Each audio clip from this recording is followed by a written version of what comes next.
되면 로빈 캐트릭 선교사의 글이 언제나 마음에 떠오릅니다.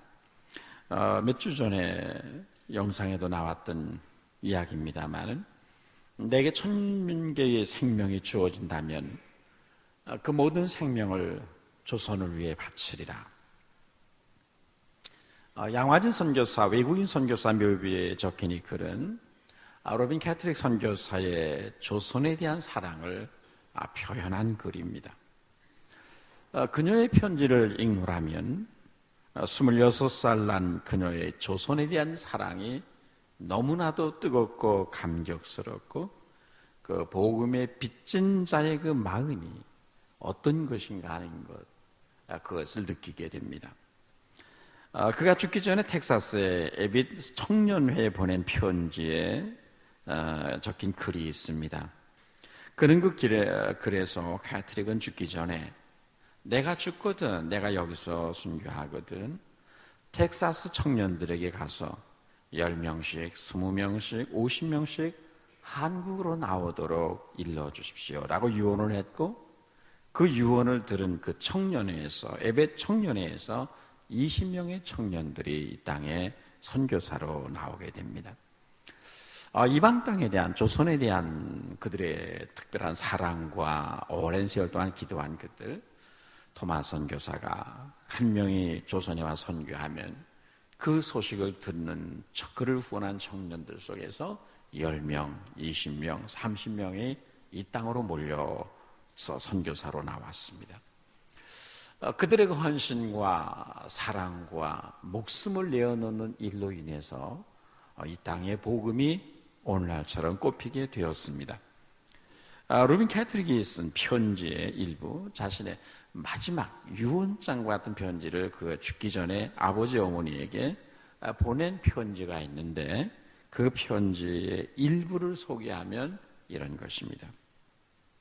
아버지 어머니, 이곳 조선 땅에 오기 전 집들에 심었던 꽃들이 활짝 피었다는 소식을 들었을 때 하루 종일 집 생각만 했습니다.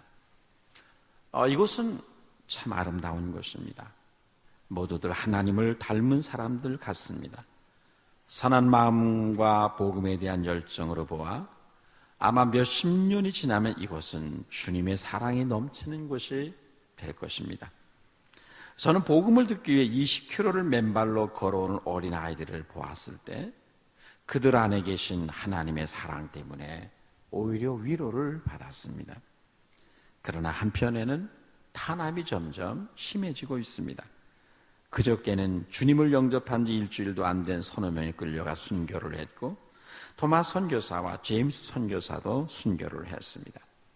선교본부에서는 철수하라고 지시했지만 대부분의 선교사들은 그들이 전도한 조선인들과 아직도 숨어서 예배를 드리고 있습니다. 그들은 모두가 순교를 작정한 사람들입니다.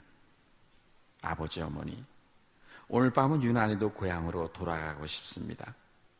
외국인을 죽이고 기독교를 증오한다는 소문 때문에 부두에서 저를 끝까지 말리셨던 어머니의 얼굴이 자꾸 제 눈앞에 어른거립니다. 아버지 어머니, 어쩌면 이 편지가 마지막일 수 있습니다. 제가 이곳에 오기 전 뒤뜰에 심었던 한 알의 씨앗으로 인해 이제 내년이면 온 동네가 꽃으로 가득하겠죠. 그리고 또 다른 씨앗을 만들어내겠죠.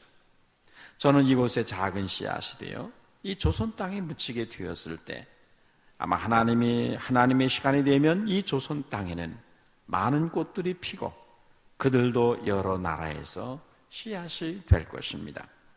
저는 이 땅에 저의 심장을 묻겠습니다. 바로 이것은 조선에 대한 제 열정이 아니라 우리 하나님의 조선을 향한 열정이라는 것을 알게 되었습니다. 아버지, 어머니 사랑합니다. 이것이 그가 죽기 전에 마지막 미국에는 그의 부모에게 보낸 편지입니다. 여러분, 지난날 우리 민족이 어두운 가운데 앉아있을 때 외국의 젊은 꽃다운 청년들이 낯설고 물설은 이 땅에 선교사들로 들어와서 복음을 전파하기 위해서 그들의 목숨을 내어놓았고 수많은 선교사들이 순교의 제물이 되었습니다. 그로부터 120년이 지난 지금 한국교회는 기독교 역사상 가장 놀라운 부흥을 경험한 바 있습니다. 독일인 간호사로 이 땅에 왔던 서성평 선교사, 본명은 엘리제 쇼핑이라고 하는 32살 된 독일인 간호사로 온 선교사인데요. 그가 이 땅에 와서 끊임없이 풍토병에 시달리는 몸으로 광주 제중원을 중심으로 전라도 일대와 제주도를 순회하며 수많은 사람들을 돌보며 가난한 여인들을 가르치게 됩니다.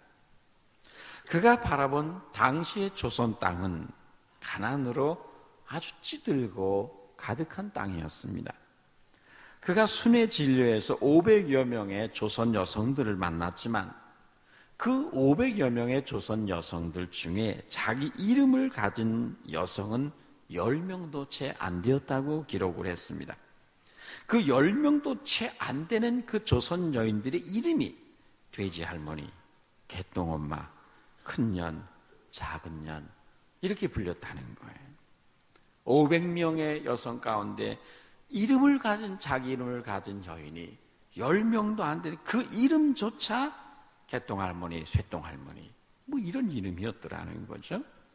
그는 14명의 양자와 양녀를 그 선교사가 두었고 38명의 과부들을 그가 먹여 살리며 수고했습니다. 50여 명의 나환자들을 데리고 이 땅에서 나환자들의 씨를 말리려고 하는 조선 총독부의 정책에 항의하기 위해서 서울을 향해서 행진을 벌였던 여인이기도 했습니다. 그의 믿음은 논리가 아니었습니다. 삶이었고 그리고 생명 자체였습니다. 그들의 희생이 하나의 미랄이 되어서 이 땅에 복음을 꽃피게 됐고 삼천리 방방곡곡에 교회가 없는 마을이었고 교회가 없는 그런 오천과 산천이 없게 되었습니다. 세계 선교협회가 집계한 통계에 의하면 우리 한국 교회는 현재 200여 개국에 2만 6천 명의 선교사를 파송하고 있습니다. 우리나라는 미국에 이어 제2위의 선교 대국이 되어 있고 그 중에 우리 교단은 약 5천 명의 선교사 파송 운동을 진행하고 있어서 아마 몇 년 안에 우리 교단은 5천 명의 선교사를 파송하게 될 것입니다. 한국 교회가 세계 선교 사명을 감당하는 동안 대한민국은 어느덧 하나님의 온갖 은혜와 복을 받아서 세계 역사의 중심 무대에 서게 됐습니다. 대한민국의 5천년의 역사 속에서 우리나라가 세계 역사의 중심에 서서 수많은 나라의 10대 무역 대국으로 서게 되고 핵정상회의를 중심한 그런 세계의 역사의 흐름의 중심에서 세계 역사를 섬기는 그런 일들은 5천년 역사에 있어서 초유의 일들이었습니다. 하나님 왜 한국 교회와 이 땅에 대한민국을 축복하는 것입니까? 그것은 이 마지막 때 세계 선교를 감당하기 위한 하나님의 뜻이 계시기 때문이라고 믿습니다. 하나님의 축복에는 언제나 사명이 있습니다. 우리는 하나님이 나를 축복하셨을 때 왜? 라는 질문을 던져야 됩니다. 하나님이 내게 왜 이 은혜를 주신 것인가? 하나님이 내게 왜 이 복을 주신 것인가? 이 복을 주신 내게 주신 사명이 무엇인가? 그 음성을 들어야 되거든요. 여러분, 선교는 지상교회가 감당할 가장 긴급한 사명이고 가장 위대한 사명입니다. 교회는 모든 자원을 총동원해서 이를 감당하지 아니하면 1년에도 수십만 명이 지구를 떠납니다. 여러분, 작년 한 해 동안 304명의 선교사가 중도에 선교를 포기하고 돌아왔습니다. 한국의 교인들이 매년 6% 정도의 마이너스 성장을 하고 있어서 모든 전 교단이 다 똑같습니다. 우리 교단 굉장히 심각합니다. 통합 측 교단의 주일학교 통해 8,300개 교회가 통합 측에 있고 우리 교단은 약 11,000개 교회가 있습니다. 우리 교단은 통계조차 지금 없어요. 근데 통합 측에서 발표한 8,300개 교회 중에 4,000개 교회는 주일학교가 없어졌습니다. 지금 한국교회의 영적 상황이 얼마나 심각한 것인가.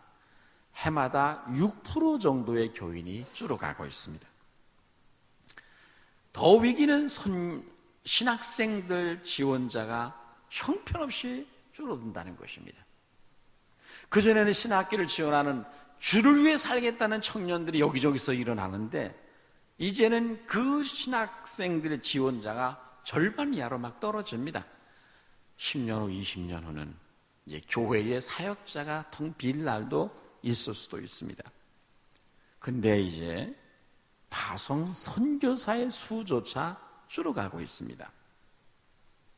자신의 의지와는 상관없이 입국 거부 등으로 비자 거부 등으로 철수한 선교사의 수가 작년 한 해 동안 267명이었습니다. 2012년 이후 3년 동안에 599명의 선교사가 비자 거부로 쫓겨났습니다. 도무지 선교 환경이 되지 않아서 나온 도중에 포기하고 철수해버린 선교사 304명. 그 다음에 그 선교지에 창의적 접근 지역에 속한 선교사들, 비자 거부를 통해 쫓겨나야 되는 선교사들이 한 해에 267명, 600명 가까운 선교사들이 1년이면 줄어듭니다. 이것은 우리들에게 얼마나 위기감을 여러분 주는 것이겠습니까? 지금 우리가 사는 이 세계는, 지구는 어느 때보다도 복음을 필요로 하고 있습니다. 땅끝의 모든 백성들이 와서 우리를 도우라고 손짓하고 있습니다.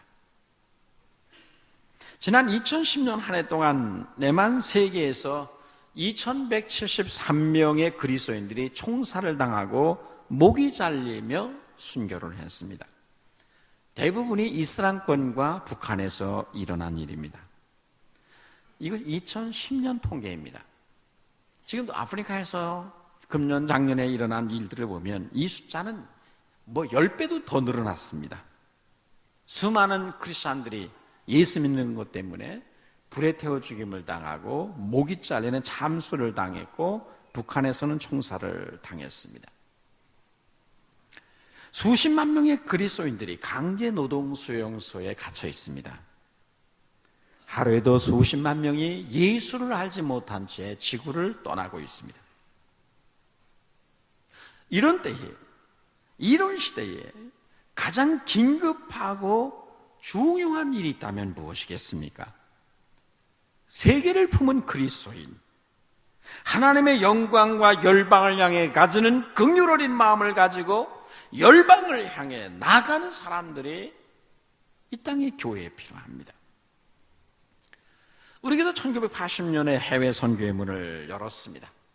우리 교단에서는 최초로 아무도 들어가지 않은 필리핀 민다나오 공산 반군이 활동하는 그 섬에 들어가서 허진필 선교사가 남방 선교의 문을 열었고, 또 최초로 소수민족 선교를 위해 중국의 운남성에 우리 선교사가 들어갔고, 우리 교단은 최초로 우리 교회에서 5명 6가정의 평신도 전문인 선교사가 나갔고, 우리가 지난 2, 3년 동안 성전을 건축하는 가장 경제적으로 어려운 그 시기 속에서도 국내에 들어와 있는 150만 내지 200만 명의 이슬람권에서 들어온 이주민 근로자들을 예수 믿게 만들기 위해서 아주 어려운 가운데서도 김석준 선교사를 파송을 해서 천안 지역에서 이 땅에 들어와 있는 이슬람권, 이 근로자들을 위한 선교 사역을 감당하라고 했습니다. 지금 이슬람권에서 우리나라의 대학생, 유학생으로 가장해서 들어온 이슬람권 선교사의 숫자는 약 3만 명이 넘습니다. 그들이 우리나라를 아시아에서 최초로 제1의 타켓으로 회교공화국으로 만들겠다는 타켓을 정하고 그들이 동방정책을 쓰고 있습니다. 그런데 우리는 지금 이슬람권의 선교를 정부에서는 계속 막고 있는 상황입니다. 우리가 금년부터 성전 건축을 위해서 은행에서 융자받은 융자금을 상환해야 되는 재정적으로는 매우 어려운 시기를 맞이했습니다. 그래서 모든 우리 직원들도 사례를 지금 몇 년째 징검다리식으로 2년에 한 번씩 동교를 시켰고 주일학교 다 스톱시켰고 작년에 비해서 매덕을 긴축했습니다. 삭감시켰습니다. 그러나 그럼에도 불구하고 가장 재정적으로 힘든 기간을 맞이했지만 그럼에도 불구하고 다른 것은 줄여도 우리의 빚을 갚는 사랑과 복음의 빚을 갚기 위한 선교비를 줄일 수는 없었습니다. 그래서 오늘도 우리가 선교비를 작정하되 우리 전 주일학교 전체가 어린아이들의 500원, 1000원도 좋다. 전 교인이 다 하나님 앞에 내가 오늘날 하나님이 이 민족에 주신 이 은혜를 갚기 위해서 내가 매달 1000원, 5000원, 10,000원 드리자. 우리 교회도 어떤 분은 100만 원씩 선교비를 내는 분이 있고 50만 원씩 선교비를 내는 분도 있고 10만 원, 20만 원 선교비를 내는 분은 꽤 많습니다. 그래서 우리가 그렇게 한 가정이 어려운 때 몇십만 원을 내라는 것이 아니라 1000원도 좋고 5,000원도 좋으니까 전체가 참여해서 우리 성일교회 공동체가 이 마지막 때 이 복음의 빚을 갚는 그런 일을 감당하자는 그런 방향에서 여러분에게 호소하는 것입니다. 오늘 선교헌금을 작정하는 주일을 맞이하여 지난날 빌립보 교회가 하나님께 드렸던 아름다운 헌신에 대해서 살펴보고자 합니다. 빌립보 교회의 사랑과 헌신. 여러분 이제까지 몇 개월 동안 빌립보서를 강해왔기 때문에 빌립보 교회의 여러 성장 배경과 사역에 대해서 이미 여러분은 많이 아셨습니다. 빌립보 교회는 이방인들로 구성된 작은 교회였습니다. 근데 그 교회가 복음을 받은 시초부터 복음 전파에 이방 선교에 열심을 내는 교회였습니다. 1장 3절 이하에서 말하기를 내가 너희를 생각할 때마다 나의 하나님께 감사하며 간구할 때마다 너희 무리를 위하여 기쁨으로 항상 간구함은 너희가 첫날부터 이제까지 복음을 위한 일에 참여하고 있기 때문이라. 여기 복음을 위한 일에 참여했다는 말은 이방 선교를 위해 이제 참여했다는 말이거든요. 그들은 바울을 도와 복음 전파를 위해 3가지 방법으로 참여했습니다. 첫째는 바울의 사역을 위해서 기도했고, 둘째는 바울에게 사람을 보내어서 바울을 위로하고 격려하며 지원했습니다. 그리고 셋째는 바울의 쓸 것 선교비를 보내주는 일에 열과 성의를 다했습니다. 빌립보 교회, 한마디로 말해서 그 교회는 작은 이방 교회였지만 선교하는 대표적인 교회였습니다. 그들이 얼마나 물질적으로 이 바울의 선교를 지원했는가를 우리는 간단하게 몇 가지를 본문을 중심으로 볼 수 있습니다. 그들은 복음을 들은 시초부터 선교에 물질적으로 동참했다. 오늘 본문에도 나옵니다만은 마게도냐를 떠나, 빌립보 교회는 마게도냐 지역에 있는 교회거든요. 마게도냐를 떠나서 이제 바울이 데살로니가, 베레아, 그리고 아테네, 고린도로 쭉 내려가면서 선교를 할 때에 그 마게도냐 지역을 떠날 때에 바울의 선교를 위해 물질적인 헌신을 가지고 참여했던 유일한 교회가 빌립보 교회라는 거예요. 빌립보 교회만이 바울에게 물질을 제공했습니다. 그 다음에 바울이 데살로니카에 있을 때에도 한 번, 2번이나 쓸 것을 보내왔다고 했습니다. 그리고 바울 사역의 제일 어려운 시기가 언제였냐면 고린도에서 사역할 때였습니다. 그때 너무 경제적인 어려워서 그물을 깁는 일을 브리스가 아글라 부부와 함께 하면서 그런 생계를 유지하면서 복음을 전해야 했습니다. 그때 고린도 교회에서의 어려운 형편을 알고 빌립보 교회가, 그 북쪽에 있는 마게도냐 교회가 이 고린도에는 바울을 위해 선교비를 보내오게 됩니다. 그리고는 끝났습니다. 왜냐하면 바울 사도가 어디가 있는지를 알 수가 없는 것입니다. 그런데 얼마 후에, 수년 후에 듣자 하니까 바울 사도가 로마 감옥에 갇혀 있다는 거예요. 이 소식을 듣게 되자 로마 교회는 다시 그 교회의 목회자였던 에바브로디도를 바울에게 보내서 가서 바울을 감옥에서 도와주십시오. 그리고 그들의 모든 필요한 것들을 그들이 모아서 선교비를 아주 풍족하게 모아서 바울에게 보냅니다. 그래서 바울은 내게 모든 것이 풍족하다, 그런 말을 하잖아요. 그들은 이제는 바울을 항상 물질적인 도움을 제공하는 일에 최선을 다했습니다. 여러분, 그들이 넉넉해서 그렇게 한 것은 아닙니다. 빌립보 교회는 부유한 교회도 아니었고 아주 작은 이방 교회였습니다. 그들에게는 아주 극한 환난과 시련이 있었고 지극한 가난이 있었습니다. 고린도서 8장 1절에서 바울은 빌립보 교회에 대해서 말했습니다. 형제들아, 하나님께서 마케도냐 교회들에게, 즉 빌립보 교회에게 주신 은혜를 우리가 너희에게 알게 하노니 환난의 많은 시련 가운데 저희가 넘치는 기쁨과 극한 가난이 저희로 풍성한 연보를 넘치게 하게 하였느니라. 저희가 환난의 많은 시련 가운데서 넘치는 기쁨을 가지고 극한 가난 속에서 풍성한 연보를 넘치게 했다. 지금 이렇게 나가고 있잖아요. 빌립보 교회는 큰 환난과 시련이 있었습니다. 그들은 극심한 가난 속에서 쪼들리는 사람들이었습니다. 그런데 그들이 바울의 이방 선교를 위한 선교 헌금을 힘에 지나도록 자원하여 보내왔습니다. 그것도 넘치는 기쁨과 넉넉한 마음을 가지고 풍성한 연보를 넘치게 보내왔습니다. 그들이 보낸 물질 속에서 빌립보 성도들의 바울을 향한 사랑과 주의 복음을 위한 열정과 하나님의 영광이 온 이방 세계 속에 가득하게 나타나기를 열망하는 그 빌립보 성도들의 불타는 갈망이 그들이 보내온 선교 헌금 속에 있었습니다. 그래서 단순한 돈이 아니라, 단순한 헌금이 아니라 옥합을 깨뜨린 향유였습니다. 빌립보 교인들은 예수 믿고 나서 극한 환난을 당했고 지극한 가난에 시달렸습니다. 그들은 예수 때문에 모든 산업을 빼앗기고 온갖 고난을 겪었습니다.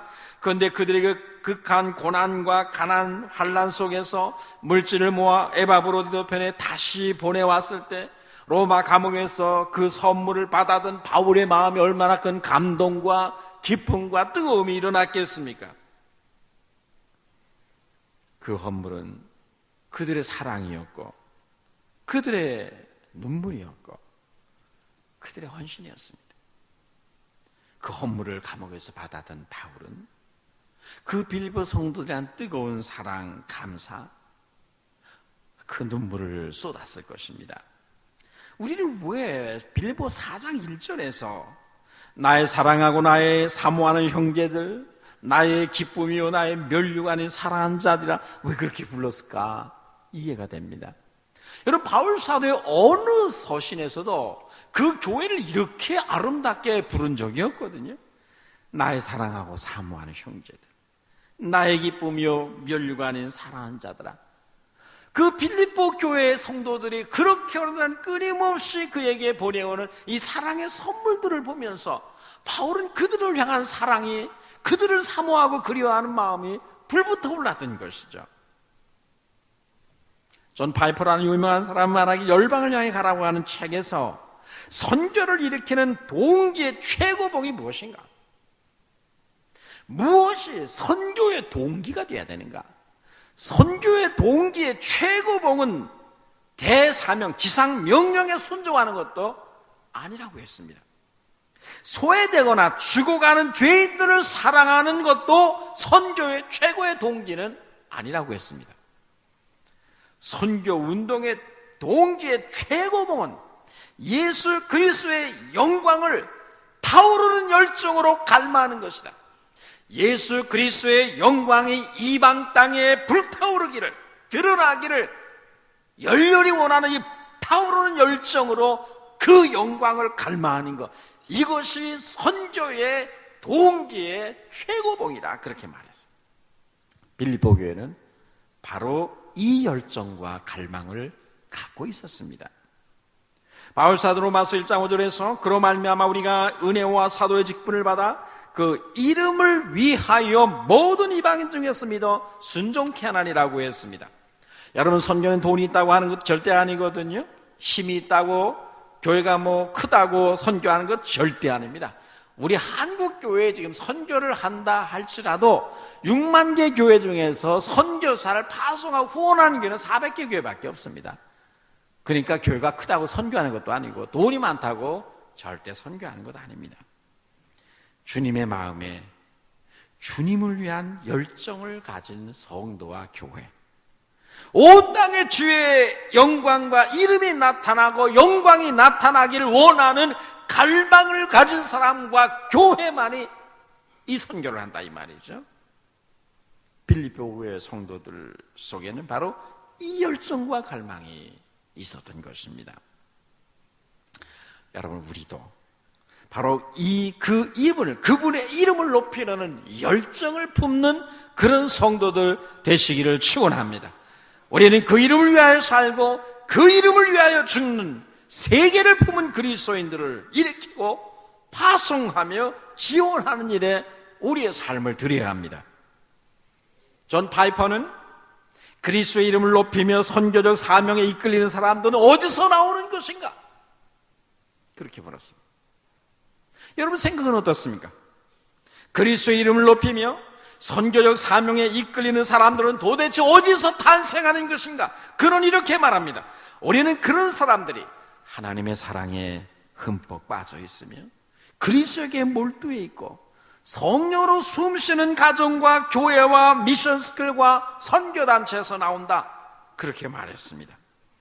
여러분, 이 땅에 선교 사명을 감당하는 선교 사명을 이끌어가는 사람들은, 선교 사명에 이끌려 사로잡혀 나가는 사람들은 어디서 나오는 것입니까? 어디 큰 교회, 사이즈가 큰 교회, 돈이 많은 교회에서 나오는 것이 아니라 하나님의 사랑에 가슴이 흠뻑 젖어 있는 사람들, 그 인생이 끊임없이 그리스도의 영광에 몰두해 있는 사람들, 선교의 위대한 영이신 성령으로 숨쉬는 가정과 교회와 미션스쿨과 선교단체에서 이 시대의 선교를 감당하는 선교의 영이 이끌리는 사람들이 나온다는 것입니다. 여러분, 우리 교회가 어떤 교회가 되기를 원하십니까? 우리가 새로운 부흥의 시대를 열고자 기도해 왔는데, 우리 교회는 앞으로 21세기에 어떤 교회로 성장하기를 여러분 원하십니까?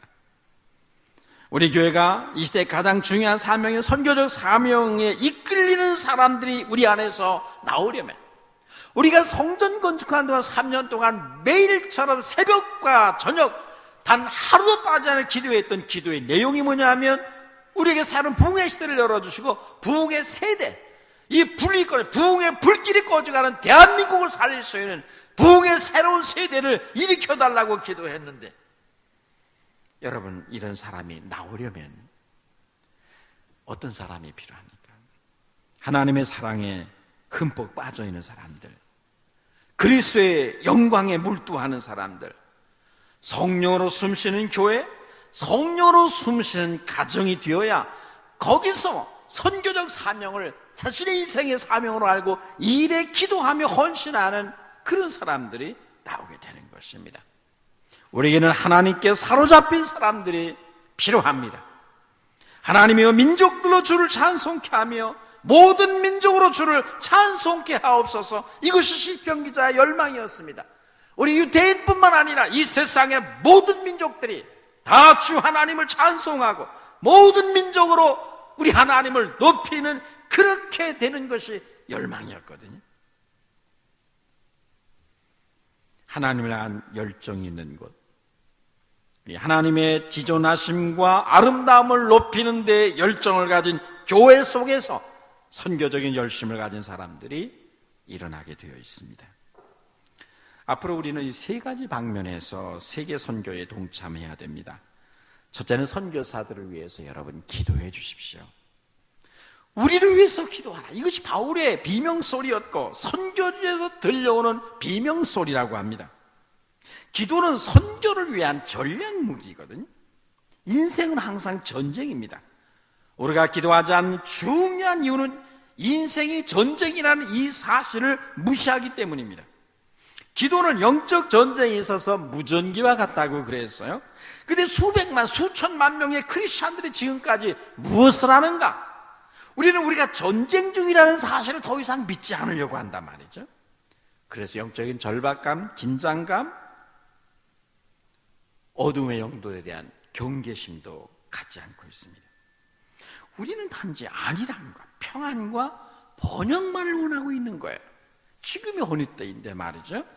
그렇다면 주님이 영적 전쟁에 사용하라고 주신 무전기는 어디에 우리가 지금 사용하고 있는가? 오늘 이 땅의 성도들이 영적 전쟁에서 쓰라고 하나님이 계신 영적인 무전기를 어디에 쓰고 있는가? 존 파이퍼는 말하기를 우리는 무전기를 자기 집과 보트와 더 많은, 더 좋은 직장, 더 많은 재산, 더 좋은 자동차, 자녀들이 더 좋은 대학에 들어가는 이런 일에만 이 무전기를 쓰고 있다고 말했습니다. 목숨을 노리는 적과 영적 전투에서 화력 지원을 요청하는데 이 무전기를 쓰지 아니하고 자기 집에서 더 많은 안락을 누리게 해달라는 데만 이 무전기를 쓰고 있다는 말이죠. 그렇지 않습니까, 여러분? 여러분, 이 시대의 가장 절박한 필요는 교회를 전시체제로 돌입시키는 데 있다고 말을 했습니다. 하나님의 군대로 부름받은 교회가 이 땅의 영적인 어둠의 세력과의 영적 전쟁을 하고 있는데 이 일에 우리가 너무 평화체제로 가 있는 거예요. 그래서 선교 지도자들은 교회의 이 전투정신에 대한 생각을 회복시켜야 된다. 이것이 선교신학자들의 아주 절절한 외침입니다. 그래서 우리가 선교를 위해서 기도하는 그런 성도들 교회 되시기를 축원합니다. 둘째는 선교사들을 위로하며 격려하는 것입니다. 우리가 참 이것을 잘 못한다고 보아져요. 외부 다 교회들 보면 다 선교지를 전도회별로 당에 해마다 나가서 방문하고 위로하고 격려하는데 우리는 이제까지 20년 동안 당에도 한 번밖에 안 나갔다 왔습니다. 그들을 격려하고 위로하고 용기를 불러일으키고 그 선교지에서 뭐가 필요한지를 가서 봐야 되거든요. 해외 선교지는 우리의 제4교구란 말이에요. 요한 월슬레는 세계는 나의 교구라고 했는데 우리는 베트남과 중국과 아르헨티나와 브라질과 캄보디아, 아프리카의 부르키나 파소를 해외 교구로 갖고 있습니다. 그래서 기회 나는 대로 그 선교지를 방문하고 위로하고 격려하며 용기를 북돋아 줘야 되죠. 그래야 그 선교사들이 힘을 내서 싸우지 않겠습니까? 셋째는 물질을 통해서 참여하는 것입니다. 물질적인 헌신 없이 어떻게 우리가 선교를 감당할 수 있겠습니까? 어린아이, 유치부로부터 모든 성도들이 금액이 많고 적음을 떠나 모든 성도들이 감사와 사랑을 가지고 최선을 다해 선교비를 작정해야 됩니다. 우리는 내게 주신 축복 속에서 사명을 발견해야 되는 것이고 그 축복 속에서 이것으로 너의 사명을 감당하라고 하는 주님의 음성을 들어야 하는 것입니다. 선교사를 보내놓고 당신이 우리를 대신해서 그곳에 가서 복음을 전하시오라고 해놓고 그들에게 쓸 것, 먹을 것, 총탄을 보내지 않고 맨손으로 싸우라고 하면 어떻게 그들이 가서 싸우겠어요? 이제 복음에 비친 우리는 힘을 다해서 이방 선교를 위해서 기도하며 선교사를 보내고 물질을 보내고 그래서 영원한 가치를 지는 일에 투자하는 그런 교회가 되기를 주의 이름으로 축원합니다. 오늘 본문은 우리에게 향기로운 재물, 이 선교비를 향기로운 재물로 말했어요. 8절에서 이는 받으실 만한 향기로운 재물이요 하나님을 기쁘시게 한 것이라. 우리가 드리는 선교비를 하나님이 기쁘시게 받으시는 향기로운 재물이라고 했습니다. 모든 헌금이 다 향기로운 재물이 되겠습니까? 모든 봉사는 다 향기로운 재물인가요? 그렇지는 않은 것 같습니다. 어떤 것이 향기로운 재물일까요? 첫째는 하나님의 은혜로 여기고 받아들여야 됩니다. 빌립보 1장 7절에서 빌립보 성도들이 복음을 들은 첫날부터 복음 전파에 참여하는 것을 두고 은혜에 참여한 자가 됩니다. 그래서 이방 민족을 위해서 선교사를 파송하고 물질을 보내는 것을 부담스럽게 범패스럽게 힘겹게 여기는 것이 아니라 이거는 하나님이 주신 은혜다. 이 시대에 하나님이 우리에게 주신 은혜다. 기회다. 하나님이 우리를 축복하시고자 기회를 열어주신 것이다 라고 받아들였나 봐요. 그렇게 될 때에 우리의 모든 드리는 것들이 봉사가 섬김이 향기로운 재물이 되는 거죠. 여러분 지금 건축비 융자금도 상환해야 되는데 원금도 상환해야 되는데 그 선교비 좀 줄이면 안 되느냐 할 수 있습니다. 얼마든지 그럴 수 있습니다. 그러나 그럴 수 없으면 선교가 너무 긴급함을 요하기 때문에 그렇습니다. 주님의 오실 길을 예비하는 단 하나의 유일한 방법이 이방 선교거든요. 이것을 통해 이것을 등한히 하면 수많은 사람들이 멸망을 당하고 지옥으로 가게 되어 있습니다. 선교를 하나님이 주신 은혜로 받아들이고 축복의 기회로 받아들일 수 있는 그런 성도들 되시기를 축원합니다. 오늘 내가 섬기는 이 일을 은혜로 받아들이는 사람이 그 일이 향기로운 제물이 되는 거예요. 봉사하는 사람이, 주차 관리라는 사람이, 안대를 서는 사람이, 주방에서 섬기는 사람이 왜 내게 이런 거 중요한 짐을 맡기나 그러지 않고 은혜다. 하나님이 이 시대에 나를 이 일에 섬기도록 허락하신 이건 정말 은혜다라고 받아들이면 그의 일은 향기로운 제물이 됩니다. 성가대 좋아서 하는 게 아니라 하나님이 내게 주신 은혜다. 이 시대에 내가 성가대로 섬길 수 있다는 것이 정말 이건 하나님의 은혜다라고 받아들일 때 그의 찬양은 향기로운 제물이 되는 것이죠. 우리가 무엇을 하든지, 우리가 무슨 일에서 섬기든지, 무엇을 드리든지 그것을 우리의 무거운 짐으로 여기는 것이 아니라 언제나 은혜로 여기는 그런 성도들 되어서 여러분의 모든 것들이 향기로운 제물로 하나님께 연락되는 역사가 있게 되기를 축원합니다. 세 번째로 단순한 물질이 아닌 자신을 드리는 사랑과 감사가 담겨야 그게 향기로운 제물이 됩니다. 바울은 고린도서 8장 5절에서 빌립보 성도들이 바울에게 선교비를 보낼 때에 단지 물질만 드린 것이 아니라 먼저 자신을 주 앞에 드렸다고 했습니다. 먼저 자신을 주께 드리고 또 하나님을 쫓아 우리에게 주었도다. 그들은 그 물질을 통해서 돈을 드리는 것이 아니라 자기를 드렸단 말이죠. 여러분, 돈이 여러분의 수중에 저절로 들어옵니까? 여러분의 땀이 녹아줘야 됩니다. 인생의 시간이 거기에 허비돼야 됩니다. 우리의 생명이 허비된 결과로 여러분의 수중에 돈이 들어옵니다. 그래서 그 돈을 하나님 앞에 드릴 때 그것은 여러분 자신의 인생과 생명을 대신하고 대표하는 것이거든요. 11조가 대표적인 그 의미를 지닙니다. 그 대표성의 원리가 11조는 적용되는 거거든요. 그러니까 우리가 하나님 앞에 몸을 드리든지 헌금을 드리든지 시간을 드리든지 그것은 나를 드리는 것이라 말이죠. 단지 돈을 드리는 것이 아니라 나의 사랑과 정성을 받으시고 주님이 그것을 나의 향기로운 제물로 받으신다는 믿음을 가지고 하나님, 저는 저를 드리는 표로 이 봉사를 드립니다. 저를 드리는 표로 이 11조를 드립니다. 그렇게 할 때 우리의 예물이 하나님 앞에 향기로운 예물이 되는 것이죠. 그리고 그것을 하나님이 기뻐 받으신단 말이죠. 여하튼 우리가 드리는 무엇이든지 예배든지 봉사든지 헌금이든지 무엇을 하든지 하나님이 받으실 만한 향기로운 제물로 드릴 수 있는 그런 성도들 되시기를 축원합니다. 그리하면 어떻게 됩니까? 우리의 모든 필요를 채우시는 하나님에 대해서 지금 바울은 말하고 있습니다.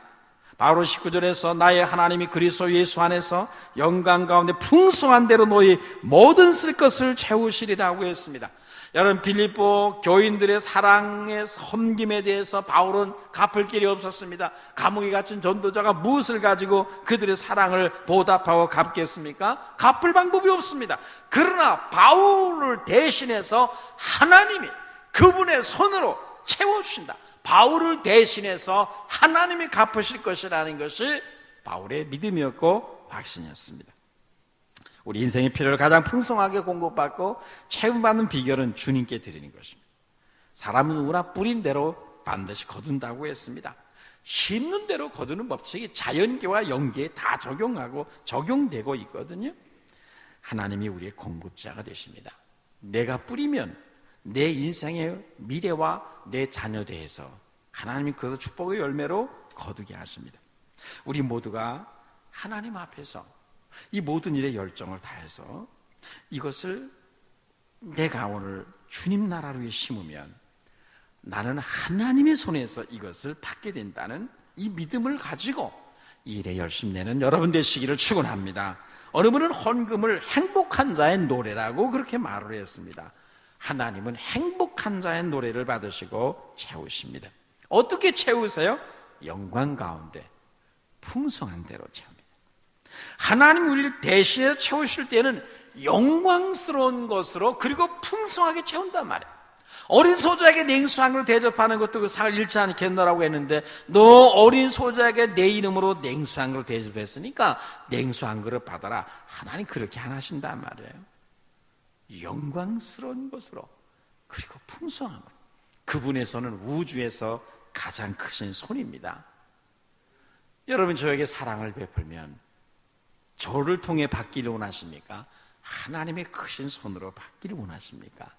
우리가 하나님의 손에서 받는 이것이 얼마나 영광스러운 것 채워주심을 알고, 우리가 무엇을 하든지 하나님 앞에 향기로운 제물로 드리면 그것은 내게 하나님의 위대한 손으로부터 영광스럽고 풍성한 것으로 나와 내 후손에게 채워진다는 이 믿음을 가지고 이 시대에 주님을 섬기는 그런 성도들과 교회가 되시기를 축원합니다.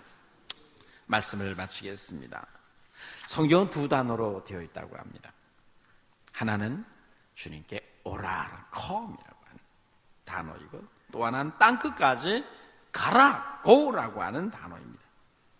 수고와 무거운 짐진 자들아 다 내게로 오라.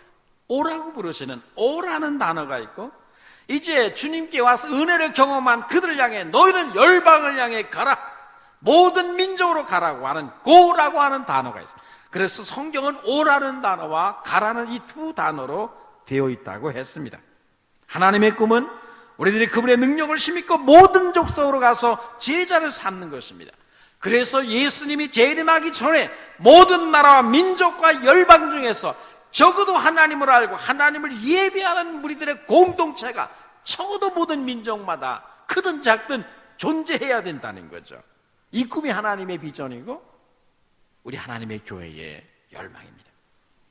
우리도 주님을 사모하며 주님 앞에 나오고, 그리고 주님의 영광이 온 땅에 나타나기를 사모하며 땅끝까지 가라는 이 명령에 순종하는 성도들과 교회 되시기를 주의 이름으로 축원합니다. 기도하겠습니다. 거룩하신